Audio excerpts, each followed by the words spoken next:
심판 중에도 은혜를 베푸시는 하나님이라는 그런 주제로 오늘 말씀을 전하도록 하겠습니다. 이 창세기 1장부터 11장까지를요 우리가 원 역사라고 하는 primeval history라고 하는데요. 그러니까 모든 인류에게 해당되는 역사가 1장에서 11장까지입니다. 그래서 여기에는 인류의 시작, 창조가 있고 타락이 있고 심판이 있고 구원의 그런 이야기, 스토리들이 이 원역사 안에 들어가 있습니다. 근데 이 1장에서 11장까지의 내용 중에서요 다니엘 스토리로 제일 길게 기록된 스토리가 있다면 노아의 홍수 이야기입니다. 6장부터 해가지고 6, 7, 8, 9 족보까지 하면 10장도 노아의 족보가 쭉 나오기 때문에 많은 분량, 이 원역사에서 이 홍수 이야기가 많은 분량을 차지하고 있습니다. 그래서 이 홍수 이야기는요, 이것이 단순히 어떠한 재난 이야기라든지 그 홍수가 나서 모든 그 지구를 덮었다라는 그러한 이야기이기 때문에 이렇게 길게 기록된 것이 아니라 이 노아의 홍수 이야기에는요, 하나님의 창조하심과 다시 재창조하심이 들어있고요. 그리고 심판이 들어있습니다. 그리고 그 심판 중에서도 하나님이 어떻게 구원하시는가에 하나님의 속성, 하나님의 심판, 하나님의 구원이 이 이야기 속에 들어있기 때문에 이 내용이 이렇게 길게 기록이 된 것입니다. 예수님이 다시 오실 때가 노아의 때와 같다 그랬어요. 그리고 고린도전서 10장에도 보면요, 그들에게 일어난 이런 일은 본보기가 되어 또한 말세를 만난 우리를 깨우치기 위해서 기록된 것이다. 그러니까 노아의 이야기는요, 먼 그 과거 옛날의 이야기가 아니라 오늘 우리 성도들에게 주신 이 이야기가 노아의 이야기가 되는 것이죠. 그래서 이 노아 오늘 7장과 8장 노아의 홍수가 시작이 되고 물이 온 지구를 다 덮고 그리고 다시 물이 빠져서 방주에서 내리는 그 이야기가 오늘 이 본문이 되는 것인데요. 그래서 오늘 이 이야기를 통해서 함께 은혜를 나누도록 하겠습니다. 첫 번째는요, 여기서 우리가 이 홍수 이야기에서 볼 수 있는 하나님은 어떤 하나님이냐면 심판 속에서도 보존하시는 하나님이라는 것입니다. 같이 제목 한번 읽도록 하겠습니다. 심판 속에서도 보존하시는 하나님. 4절에 보시면 7장 4절에 보시면 지금부터 7일이면 내가 40주야를 땅에 비를 내려 내가 지은 모든 생물을 지면에서 쓸어버리리라. wipe이라고 됐어요. 영어 성경에 wipe 이라고 돼 있는 곳이 있고 blot out이라고 이렇게 번역된 것도 있고요. 이것은 이제 다 제거한다, 깨끗하게 한다, 문질러 흔적을 없앤다, 삭제한다, 완전히 지운다, 이 말이 쓸어버리리라라는 이 단어가 되는 것입니다. 하나님은 거룩한 하나님이십니다. 그리고 하나님께서는 하나님이 창조하셨을 때 모든 것이 심히 보기 너무너무 좋았습니다. 근데 죄가 들어왔어요. 그리고 이 죄가 가만히 한 군데 있지 않습니다. 죄는요, 누룩처럼 온 그 땅에 다 퍼져가지고 결국은 악이 꽉 들어차게 된 것이고, 하나님은 기다리시고 인내하시는 하나님이시지만 그러나 무작정 기다리며 방치하기만 하는 하나님이 아니시라는 것이죠. 그리고 이 노아의 이야기에서는 놀랍게 그 인자와 사랑이 많으신 하나님께서 지면의 모든 생물들을 내가 쓸어버리겠다라고 하시면서 이 심판의 계획을 말씀을 하고 계십니다. 그러니까 하나님은요, 때가 차면 심판을 전격적으로 시행하시는 하나님이 우리 하나님이시고요. 이 물로 온 땅을 다 덮어버렸다는 것은 한 사람도 이 심판에서 피할 수가 없습니다. 예외가 없고요. 인간의 능력과 인간의 어떠한 힘으로 하나님의 이 심판을 피해갈 수 있는 사람은 아무도 없게 되는 것이죠. 하나님은 죄를 정의롭고 엄정하고 철저하게 심판하시는 거룩하신 하나님이라는 것을 이 노아의 이야기에서 보여주고 있는 것이죠. 우리가 창세기 1장에서도 봤지만요, 창조하실 때 물들이 막 엉켜 있었어요. 근데 하나님께서 궁창 위의 물과 아래의 물을 나누시고, 또 아래의 물도 한 곳으로 모여서 그걸 바다라고 칭하시고, 드러난 곳을 땅이라고 칭하셨습니다. 이렇게 다 질서정연하게 구분을 하시면서 창조를 하셨는데, 이제 인간이 이 거룩한 하나님과 인간 사이에서 경계선을 깬 이후로 하나님께서도 이 창조의 경계선을 무너뜨리셔서 물이 온 지면을 덮게 하시는 것을 통해서 지금 인류를 심판하시는 모습을 보여주고 있는 것입니다. 11절에 보면요, 노아가 600세 되던 해 둘째 달 곧 그 달 11의 날이라. 그러니까 600세 2월 17일이죠. 600세 2월 17일에 큰 기품의 샘들이 터지며 하늘의 창문들이 열리게 됩니다. 그리고 40주야를 비가 땅에 쏟아지게 되는 것이죠. 그러니까 하나님 창조하셨을 때 궁창 위에 물도 있고요, 아래 물도 있고, 그리고 이런 그런 물들이 여기 보면 큰 기품의 샘들이라는 표현이 있거든요. 그러니까 이 땅속 깊은 곳, 바다 깊은 곳에 어떤 샘들이 터져가지고 거기서부터 막 물들이 나오고, 또 하늘에서의 창문들도 열리면서 하늘에서도 비가 쏟아지면서 40주야를 계속해서 지금 물들이 하늘에서도 쏟아지고 땅에서도 솟아나면서 물들이 홍수 심판이 나고 있는 것을 보여주고 있는 것이죠. 이제 러시아에서요, 1990년대부터 지질 조사를 위해서 땅을 파기 시작했습니다. 땅을 파는데 지금 이제 여러 나라에서 이런 프로젝트를 했는데, 이 중에서 가장 많이 땅을 이제 판 프로젝트가 러시아에서 한 것인데요, 약 12km를 팠습니다. 그러니까 지표면에서 12km를 파고 들어갔는데 이제 거기가 200도가 넘는다 그래요. 그래서 그리고 거기는 흙들이 약간 고체가 아니라 리퀴드로 돼 있어가지고 막 이렇게 움직이기 때문에 더 이상 파내려가기가 힘들다고 합니다. 그런데 이 지구의 이 반지름은요, 한 6,400km가 됩니다. 그리고 6,400km 중에 현대의 기술력으로 지구 표면을 팠는데 12km를 팠죠. 크러스트라는 부분이 지표면에서 30km까지를 이게 크러스트라고 합니다. 표면이죠. 근데 인간의 기술력으로는요, 그 표면도 못 팝니다.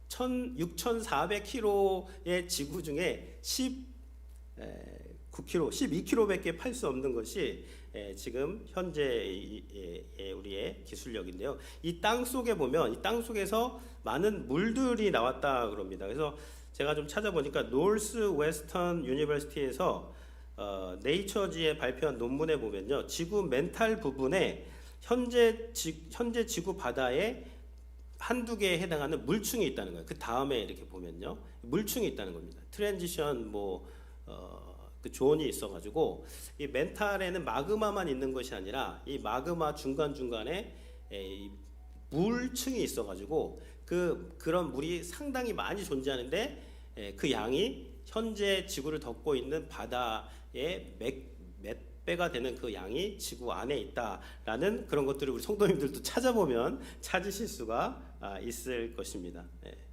어쨌든 이 중요한 것은요, 하나님 천지를 창조하셨는데 이 땅 속에서도 막 물이 막 올라오고, 궁창 위에서도 물이 쏟아져 내리 큰 기품의 샘들과 하늘의 창문들이 터지면서 지금 물이 차오르기 시작을 했다는 것입니다. 그래서 17절에 보시면요, 홍수가 땅에 40일 동안 계속된지라 물이 많아져 방주가 땅에서 떠올랐고, 18절에 보시면요, 물이 더 많아져 땅에 넘침에 방주가 물 위를 떠다녔으며, 다음 절, 물이 땅에 더욱 넘침에 천하의 모든 산이 다 잠겼더니, 20절, 물이 불어서 15규빗이나 오르니 산들이 잠긴지라.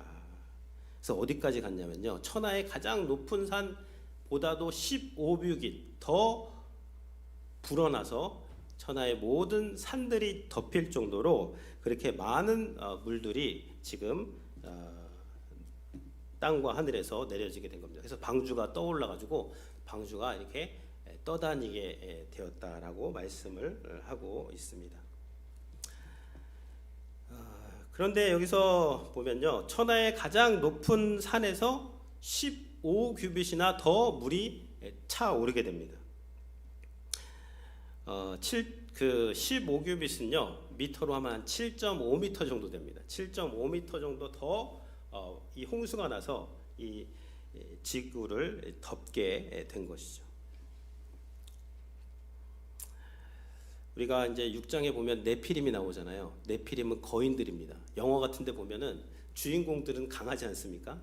그래서 만약에 그 가장 높은 산에서 집을 짓고 사는 진짜 강한 인간이 있다고 생각을 해보면, 그 인간이 아무리 그 산 꼭대기에 집을 짓고 거기서 생존하려고 해도 그 높이에서 7.5m 더 물이 불어오르게 되는 거. 이것이 150일간 그렇게 있었기 때문에 22절에 보면 호흡이 있는 육지에 있어 그 코에 생명의 기운의 숨이 있는 것은 다 죽었더라라고 그렇게 말씀을 하고 있습니다. 그래서 그 7.5m의 차이로 모든 생명이 있는 것, 호흡이 있는 것들은 하나님의 심판을 받게 되었습니다. 그러니까 그 7.5m로 15규빗으로 심판과 구원이 결정이 되는 것이죠. 7.5m는요 작아 보이기도 합니다. 뭐 빌딩 3m 정도, 3층 정도 높이밖에 안 되는 그런 높이인데, 그런데 이것이 작지만 그러나 심판의 때에 결정적인 삶과 죽음을 가르는 그 높이가 되고 있습니다. 뭐 우리가 이렇게 주일날 모여서 하나님을 예배하는 것, 뭐 별 차이 아닌 것 같을 수 있어요. 주중엔 다 똑같이 사는 거예요. 근데 이렇게 모여서 하나님을 예배하죠. 우리가 주중에 아침에 하나님의 말씀을 펴서 말씀을 읽고 또 하나님께 기도를 드리고 또 하나님의 말씀에 순종을 하는 것, 뭐 대단한 차이 같지 않습니다. 근데 이것이 결정적인 차이가 되어서 마지막 때에 심판 때 하나님 앞에 구원받는 자들은 누구냐면 이렇게 하나님을 예배하고 하나님께 순종하고 또 예수 그리스도를 온전히 믿음으로 받아들인 자들, 그 자들에게 하나님께서 이 구원을 베푸시는 것입니다. 근데 이 7.5m는요 심판의 높이인 동시에 또한 구원의 높이가 됩니다.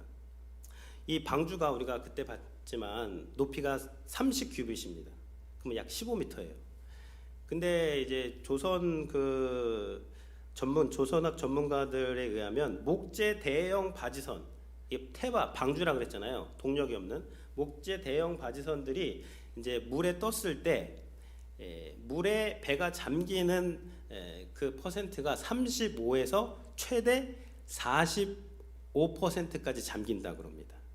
그러면 지금 이 7.5m 더 떠올랐다는 것은 이 타이타닉 이런 게 그 빙하 같은 데 부딪혀 가지고 배가 파손이 된 거잖아요.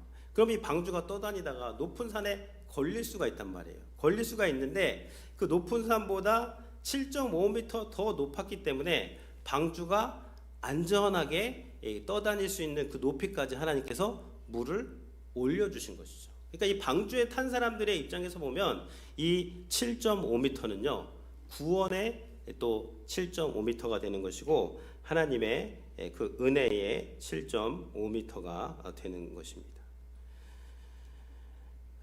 그래서 이 15규빗이라는 것은 저도 이게 보면서 이 진짜 하나님의 심판은 정말 대단하구나. 뭐 많이 쓰는 것도 아니고 정말 딱 심판할 것을 심판하고 구원하실 것을 구원하는 것이 이 15규빗 안에 들어가 있다는 것을 보고 저도 좀 놀래기도 했었는데요. 그래서 이 7.5m는 하나님의 심판의 준엄성을 나타내는 동시에 하나님의 구원의 사랑을 나타내는 또 높이가 되는 것입니다. 그래서 이 7장을 보면요, 하나님은 거룩하시고 하나님의 심판은 있습니다. 하나님이 심판하실 때는요, 무서운 심판입니다. 그 누구도 이 심판에서 예외가 될 수가 없고 벗어날 수가 없는 것인데, 그런데 예수 그리스도를 믿고 믿음으로 나의 행위가 아니라 그리스도를 믿음으로 예수님의 주님 되심을 인정하는 그 사람들에게는 주님께서 방주가 되어 주셔서 그 마지막 그 무서운 심판에서 우리를 구원해 주시는 그런 또 은혜로우신 분이 우리 하나님이 되시는 것이죠.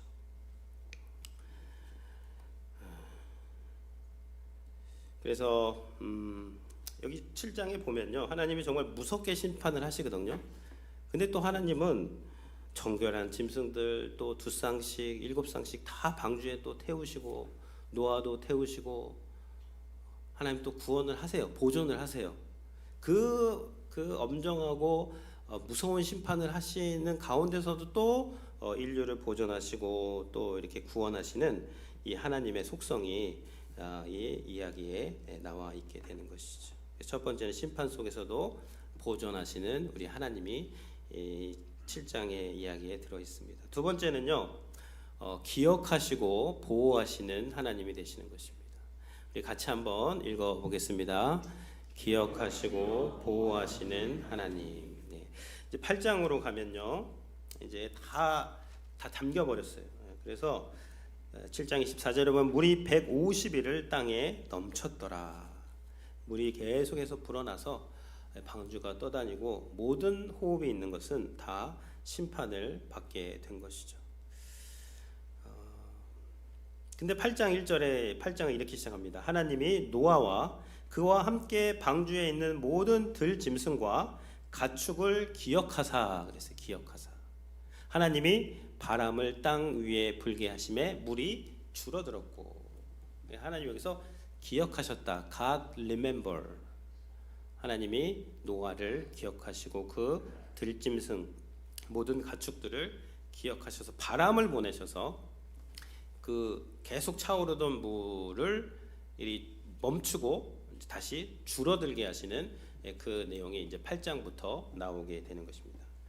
그래서 2절에 보면요, 기품의 샘과 하늘의 창문이 닫히고 하늘에서 비가 그치게 됩니다.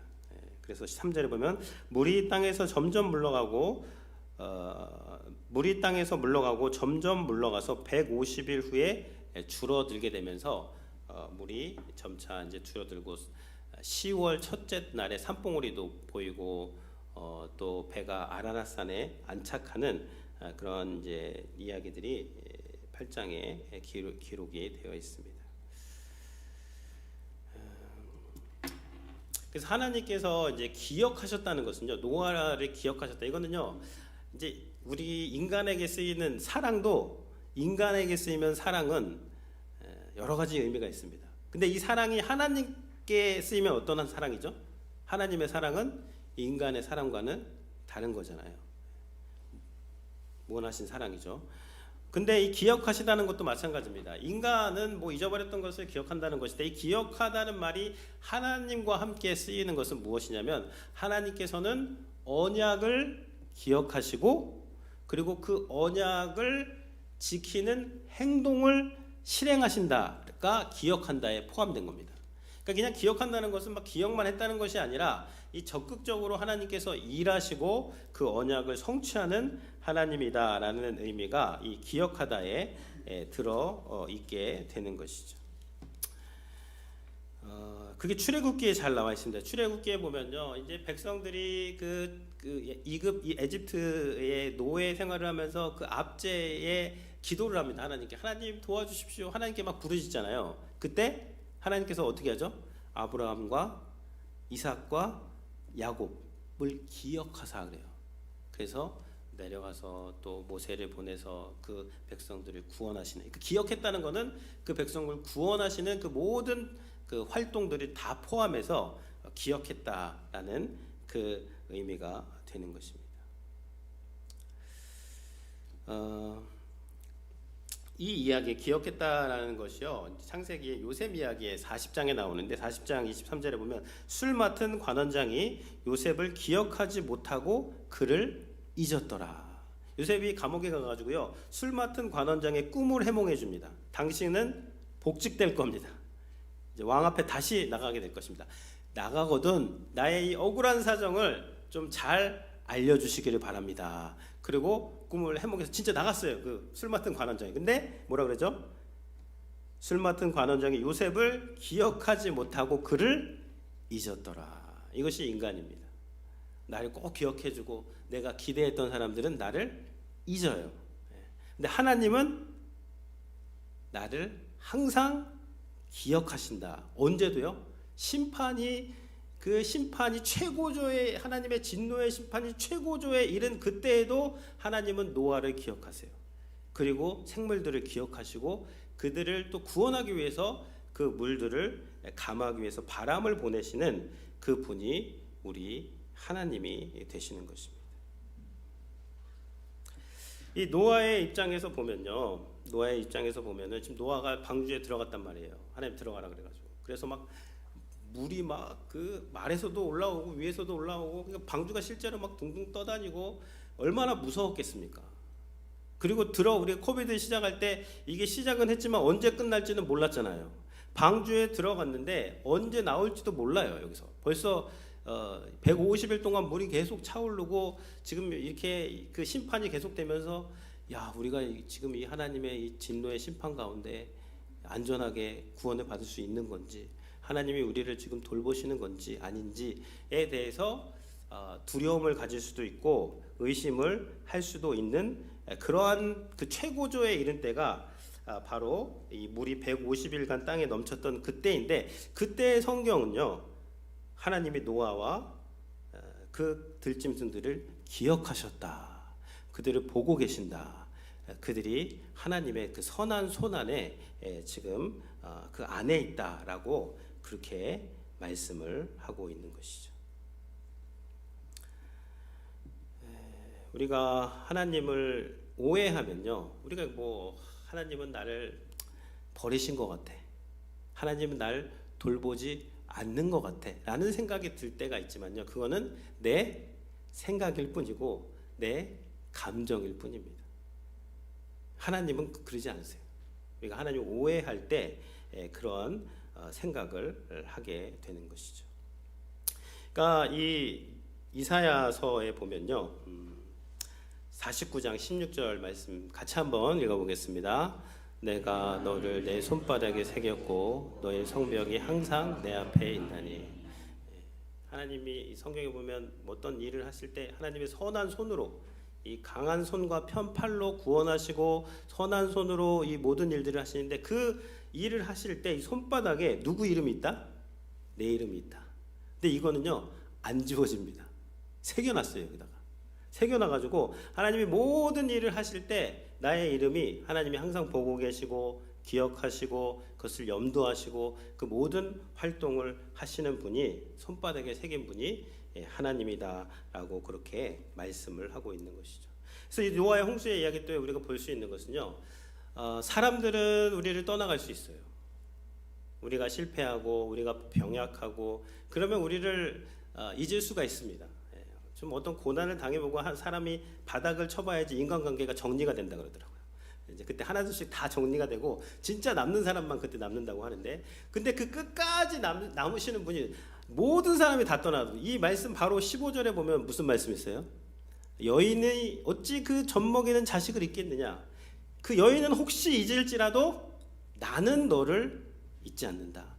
네가 내 손바닥 안에 새겨져 있고 내가 너를 항상 돌보고 지킨다라는 그것이 이 홍수의 진노의 그 심판의 한복판에서도 하나님은 노아와 그 생물들을 기억하시고 바람을 보내서 물을 감하셨게 하시는 그 하나님이 바로 우리가 믿는 하나님이 되는 것입니다. 홍해 앞에서 하나님 동풍을 불어서 이 그 땅을 마른 땅같이 가게 하시는 그 하나님께서 또 홍수 때 바람을 보내시게 되는 것이고요. 에스겔에서도 보면요, 마른 뼈들이 막 널브러져 있어요. 골짜기. 근데 이 마른 뼈들이 어떻게 큰 군대로 일어나죠? 하나님의 생기의 바람을 부르셔서 그 소생케 하시게 되는 것이고요. 예수님도 부활하신 후에 요한복음 20장 22절에 보면 이 말씀도 같이 한번 읽어보겠습니다. 이 말씀을 하시고 그들을 향하사 숨을 내쉬며 이르시되 성령을 받으라. 부활하신 주님께서 숨을 내쉬면서 하신 말씀 뭐냐면 성령을 받으라. 성령이 푸뉴만데요. 이게 루하우입니다. 이게 바람이라는 뜻도 있어요. 숨, 바람. 이 바람이 성령의 바람이 부는 거죠. 교회도 성령의 바람이 불고 그래서 이 교회가 탄생하게 되는 것이고, 그러니까 하나님께서 우리를 기억하시고 우리를 보호하시고 우리를 지켜주시는 그 분이 바로 우리 하나님이 되시는 것입니다. 세 번째 우리가 여기 볼 수 있는 것은요, 구원으로 새롭게 시작하시는 하나님이라는 것입니다. 이것도 같이 읽어보겠습니다. 구원으로 새롭게 시작하시는 하나님. 8장 4절에 보면요, 일곱째 달 곧 그 달 열 일의 날에 방주가 아라랏산에 머물렀으며 그랬습니다. 그러니까 7월 열 일의 날 17일에 그러니까 2월 17일이죠. 2월 17일에 이제 비가 오기 시작했는데 약 그로부터 150일 후인 그 7월 17일에 방주가 이제 아라랏산에 보면 그 저기 표가 있을 거예요. 이게 홍수 날짜표가 있는데 홍수 걸 좀 간단하게 보면 한번 넘겨주시면 없나요? 예. 앞으로 가야죠. 예. 제가 정리를 해드리면 2월 17일에 이제 비가 오게 되었고 그리고 이제 15규빗 위로 올라갔죠. 그리고 10월 1일에 이제 7월 17일에 아라랏산에 안착하게 되고 10월 1일에 봉우리들이 보이게 됩니다. 그래서 결국 이 땅이 다 물이 물러간 때는 언제냐면요, 600년 13절 제가 읽으면요, 601년 첫째 달 곧 그 달 초하룻 날에 땅 위에서 물이 거친지라 노아가 방주 뚜껑을 제치고 본즉 지면에 물이 거쳤더니라고 말씀을 하고 있습니다. 그래서 지금 600년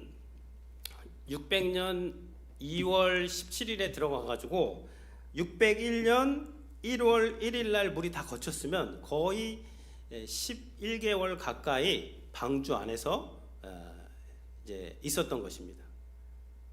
자, 이해가 되시나요? 네. 방주 안에서 11개월 동안 이제 있었던 것이고, 성경에 보면 이 11개월 동안에 하나님이 어떠한 말씀을 하셨다는 것이 안 나와요. 그러면 이제 방주가 7월 달에 안착을 했잖아요. 그리고 한 40일 있다가 막 까마귀도 내보냈다가 비둘기도 내보냈다가 그러면서 이제 1월 1일 날 비둘기가 나뭇가지도 가져오고 그러면서 땅이 물이 거친 것을 확인을 하게 됩니다. 그래서 노아가 방주 그 창문을 열어 제치고 뚜껑을 열어 제치고 나가서 물이 감한 것을 보게 됩니다. 그러면 약 11개월 동안 이 방주 안에 있었고 물이 이제 다 물러갔기 때문에 방주에서 나가고 싶습니까? 안 나가고 싶습니까? 당연히 나가고 싶죠. 얼마나 나가고 싶겠어요. 그런데 이제 노아는 밖으로 나가지 않고 이 환경만 보고 상황만 보고 판단을 하는 것이 아니라 노아는 1월 1일부터 약 54일을 더 기다려요. 2월 27일까지 그러니까 57일을 더 기다리게 되는 것입니다. 그래서 2월 27일에 방주에서 나가게 되는 것이죠. 14절에 보시면요, 둘째 달 21의 날에 땅이 말랐더라. 15절에 보면 하나님이 노아에게 말씀하여 이르시되 너는 내 아내와 내 아들들과 내 며느리들과 함께 방주에서 나오고 그럽니다. 17절을 우리 같이 한번 읽어볼까요? 너와 함께한 모든 혈육이 있는 다 이끌어내라. 이것들이 땅에서 생육하고 땅에서 번성하리라. 그래서 1월 1일 날 물이 다 거쳤지만 여기서 54일 정도 더 기다린 방주에서, 그러니까 드디어 하나님 말씀하십니다. 나와라. 그래서 이제 나오는데 그러면서 하나님께서 그 나오는 노아와 생물들에게 하시는 말씀이 뭐예요?